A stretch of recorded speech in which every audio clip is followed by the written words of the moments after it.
Oi pessoal, aqui é o Rafa. Se você já está na área de Data Science há algum tempo, certamente você já deve ter algumas fontes de pesquisa que você utiliza no seu dia a dia. Hoje eu vou falar para você 5 fontes de pesquisa que você deve conhecer. Antes de começar, deixa o seu comentário aqui embaixo sobre quais são as fontes que você já usa no dia a dia, deixa o like. Se você não é inscrito no canal, por favor se inscreva e bora pro vídeo.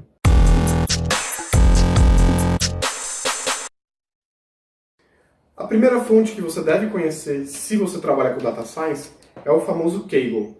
Vamos dar uma olhada agora no site do Kaggle e navegar um pouco para vocês entenderem a importância dessa fonte para a área. Eu acredito que o Kaggle ele seja a principal comunidade de Data Science no mundo hoje. Ela começou alguns anos atrás como uma startup, onde ela organizava competições para cientistas de dados. Competições reais, com prêmios em dinheiro, onde até hoje rolam essas competições. Por exemplo, aqui você tem um problema, né, um problema de negócio. Imagino que seja um problema médico esse daqui. Você tem um dataset disponível para trabalhar. Às vezes é um dataset de imagens, às vezes é um CSV, como é esse caso aqui. Você tem uma base de treino, que às vezes pode ser dados estruturados ou não. De acordo com a complexidade da base, o prêmio aqui pode aumentar ou não. E você pode submeter a sua solução, você vai submeter a sua solução teste e você vai ser ranqueado automaticamente aqui. E depois que a competição fecha, o competidor que conseguir o score melhor ganha o prêmio em dinheiro. Existem pessoas que são especialistas, né, em competições do Kaggle. É interessante que o modelo de negócio deles trata de problemas reais. Eles fazem a ponte entre empresas que têm problemas de data science reais e a comunidade de data science como um todo. E é interessante aqui que você encontra diversos notebooks e fóruns muito bem estruturados em relação a tecnologias, em relação ao próprio problema. E hoje o Kaggle ele deixou de ser só esse espaço de competição e virou de fato uma comunidade muito forte para principalmente você implementar a data science, resolver questões de programação em Python e R e diversas outras tecnologias que permeiam, né, todo esse know-how do machine learning e da data science. Você tem um fórum extremamente ativo. Você tem aqui 5 horas atrás, 2 dias atrás, sobre os mais diversos assuntos possíveis que você possa imaginar, né, na comunidade Data Science. Recomendo bastante que vocês utilizem esse portal. E o mais interessante é que recentemente ele adicionou aqui uma área de cursos. Esses são cursos introdutórios, tá? São cursos, confesso que eu não fiz nenhum desses cursos ainda, não consegui avaliar eles. Se vocês tiverem interesse, né, deixa aqui nos comentários, que acho que talvez nos próximos vídeos eu posso fazer um review desses cursos, fazer esses cursos, dar minha opinião sobre cursos online. Não sei se vocês têm interesse nesse tipo de conteúdo. Se vocês tiverem interesse, por favor, deixe aqui embaixo, comentando que vocês gostariam de fazer um review de cursos ou cursos online. Aqui eles têm também uma área de jobs bem interessante para você tentar se colocar no mercado ou, se você tiver, né, uma vaga, se você for uma empresa, anunciar uma vaga de trabalho aqui na área de Data Science. E tem uma coisa bem interessante aqui, é que eles também têm uma área de datasets. Esses datasets são públicos e boa parte das técnicas, quando eu estou aprendendo, eu recorro a algum dataset aqui do Kaggle, que são datasets reais de pessoas que coletaram esse dado em algum ponto da história e disponibilizaram de maneira pública e gratuita para todo mundo poder utilizar, para a comunidade como um todo utilizar. Tem aqui, acho que o tamanho, há quanto tempo foi postado, você pode pesquisar, filtrar o tipo de dado, como você quer receber esse dado, eles têm imagens, CSV, é uma infinidade de tipos de dados, tipos de bases de dados. Então, certamente, o Kaggle é uma fonte indispensável para quem é Data Scientist. Agora, a segunda fonte que você com certeza deve conhecer nessa área é o Archive. Vamos dar uma navegada aqui no site deles? Eu acredito que o Archive hoje seja a principal fonte de pesquisa de data science, inteligência artificial, machine learning e áreas correlatas, principalmente as ciências exatas. Principalmente por dois motivos, né? Primeiro, porque os principais pesquisadores dessas áreas que eu citei têm uma preferência em publicar nesse portal. E segundo, porque é um portal aberto. Você não precisa de cadastro, você não precisa pagar para ter acesso a esses artigos, basta você pesquisar, clicar no artigo e ler.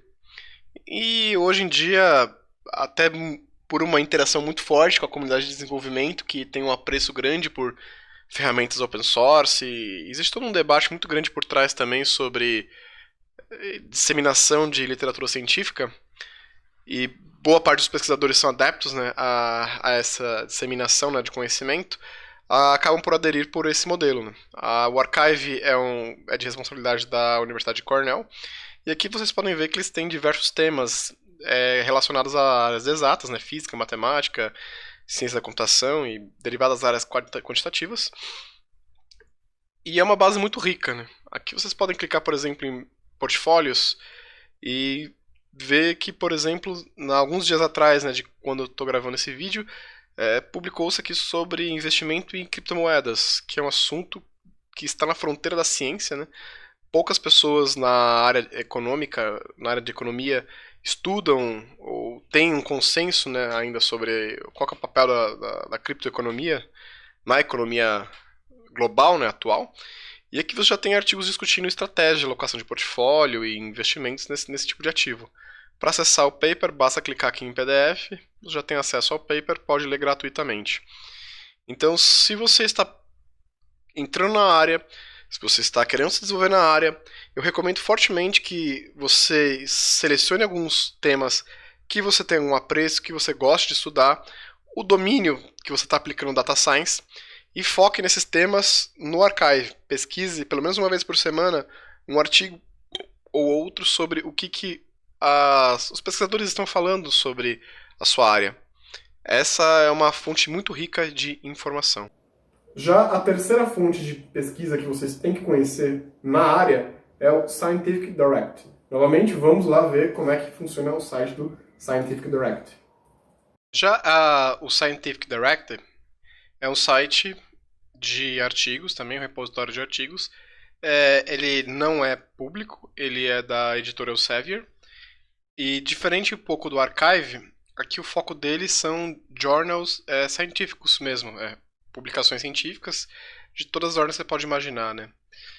Eu uso bastante esse site, né, para pesquisas do doutorado. Vamos colocar aqui, por exemplo, Portfolio Optimization. Ele vai me trazer todos os... Aqui está pedindo para me registrar. Se você faz parte de alguma universidade, se você está fazendo um curso de graduação, mestrado ou doutorado, provavelmente a sua universidade tem acesso a esse site, né? Durante o Covid eu sei que eles liberaram algumas licenças, então você pode ver alguns artigos de graça, né? Aqui tem alguns artigos sobre... Esse é um dos temas que eu abordo, né, no meu doutorado. E o funcionamento dele é muito simples, né? Ele tem aqui um pequeno resumo, o abstract do que se trata o artigo, e nesse caso aqui você precisa estar em alguma instituição, né? Eu como estou filiado ainda à USP, eu consigo acessar através da USP, mas para acessar esse site aqui vocês vão precisar de um registro de universidade. Ele é muito bom para você ter mais contato com a ciência em si, né? Boa parte dos journals na área de engenharia, alguns na área de economia e ciências sociais, como marketing e administração, são publicados em journals, né? Em revistas acadêmicas, cuja dona é o Elsevier, e aqui é um portal onde você consegue buscar todos esses papers, né? Esse aqui, por exemplo, o European Journal of Operational Research, é um journal que eu uso muito. Uma das minhas áreas de concentração no doutorado é pesquisa operacional, e esse é um jornal que tem muitas referências, muitos autores importantes para a área publicam nesse jornal. Então é uma área bem interessante de conhecimento que você, como cientista de dados, tem que começar a entrar em contato. A quarta fonte que a gente tem que conhecer é o Google Scholar. Vamos dar uma olhadinha aqui como ele funciona. O Google Scholar, assim como qualquer serviço do Google, é uma grande engine de busca. Então a gente digita uma palavra e ele vai buscar nos mais diversos journals de revistas acadêmicas possíveis e imagináveis daquele termo. A diferença deles do Scientific Direct é que ele não é uma base de dados particular, ele vai fazer o search tanto em bases de dados particulares quanto privadas, né, que você precisa ou pagar ou estar vinculado a alguma instituição de pesquisa, como uma universidade para ter acesso, como os journals públicos, como o Archive, que você vai ter acesso sem nenhuma tipo de burocracia ou sem correr nenhum tipo de custo. Então aqui a gente pode procurar, por exemplo, forecasting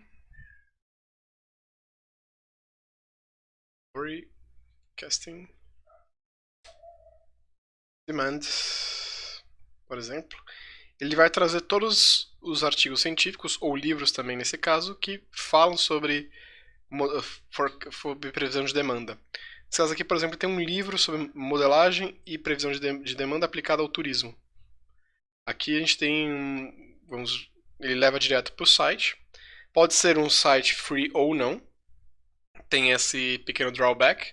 Pode ser que a gente esteja acessando uma base de dados que a gente consiga acessar, ou pode ser que a gente tenha que pagar quando a gente chegar aqui.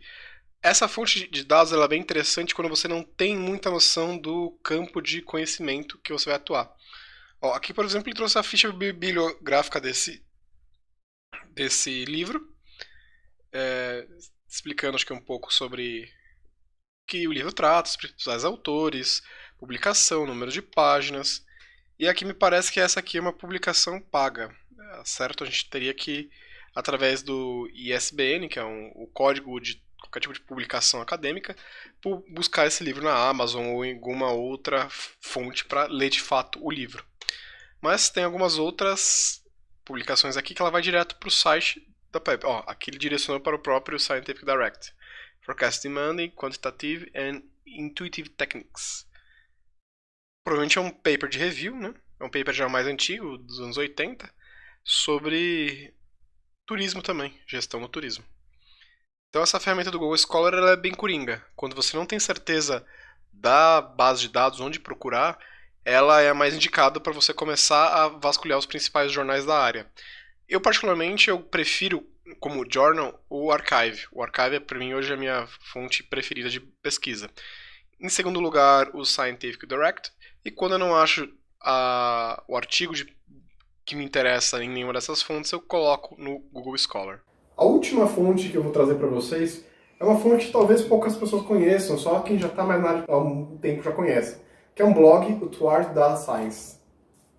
Towards Data Science é um blog, na verdade é uma empresa canadense, que através da plataforma Medium, se propõe a discutir Data Science, que é uma ciência relativamente nova. A gente vai falar bastante disso aqui no canal, sobre essa parte um pouco mais filosófica, de origem, o que trata a propriamente Data Science e o que diferencia ela de outras ciências e outros campos de estudo na própria inteligência artificial, otimização, pesquisa operacional e afins. Mas o foco desse blog é ajudar pessoas de todos os níveis, desde iniciantes na área até experts, a compartilhar conteúdo. Geralmente, quando você está aplicando aqueles conceitos que você já pesquisou em outras bases, como o Archive, ou o próprio Scientific Direct, ou o Google Acadêmico, o Towards Data Science é uma boa fonte de aplicações práticas. Aqui você vai achar melhores práticas, como instalar tais bibliotecas, como tais bibliotecas têm performado em relação a outras. Esse aqui é um espaço de troca de ideias muito rico. Então, por exemplo, aqui tem uma matéria sobre a maldição da dimensionalidade. E provavelmente o especialista aqui é Cassie Kozdirovski, que vai explicar um pouco sobre o que ela acha, né, sobre o tema, vai explicar acho que as principais características do tema e correr um pouco sobre isso. É uma fonte muito rica para aplicações práticas. Ele tem muitas referências aqui embaixo. Não sei se esse é o caso desse artigo. Esse é um artigo com poucas referências, mas via de regra, artigos um pouco mais técnicos eles referenciam bastante aqui embaixo. A Boa e a má notícia, ela não é uma plataforma totalmente de graça, mas você pode ler, se não me engano, até 10 ou 15 artigos de graça por mês. A assinatura dessa plataforma é relativamente barata para quem é da área, então eu recomendo. Não vou me recordar agora dos preços, mas eu sei que é algo totalmente plausível para quem utiliza essa ferramenta com frequência, como é um profissional da área. Então eu recomendo que, se vocês disponham de algum dinheiro extra, assinar essa plataforma aqui. Ela é bem interessante para conteúdo, tanto para inovação, né, para quem quer entender para onde está indo essa ciência, quanto para quem quer colaborar, dividir alguns artigos e explicar algumas técnicas ou dividir um pouco do seu trabalho. Certo, pessoal? Essas 5 fontes, elas se dividem basicamente em 2 grandes grupos. Fontes de pesquisa, que são o Archive, o Google Scholar e o Scientific Direct. E fontes que vão ajudar a gente a implementar o que a gente entendeu na pesquisa, que é o Kaggle e o Toward Data Science. Essas são as fontes de pesquisa que você realmente deve conhecer se você quer se aprofundar na área. Ao longo dos próximos vídeos do canal, vocês vão ver que boa parte do conteúdo que eu trago aqui para vocês se originou de uma dessas 5 fontes. Se você gostou desse vídeo, deixa o like, comenta aí aqui embaixo na área dos comentários se vocês têm outras fontes de pesquisa e até mais!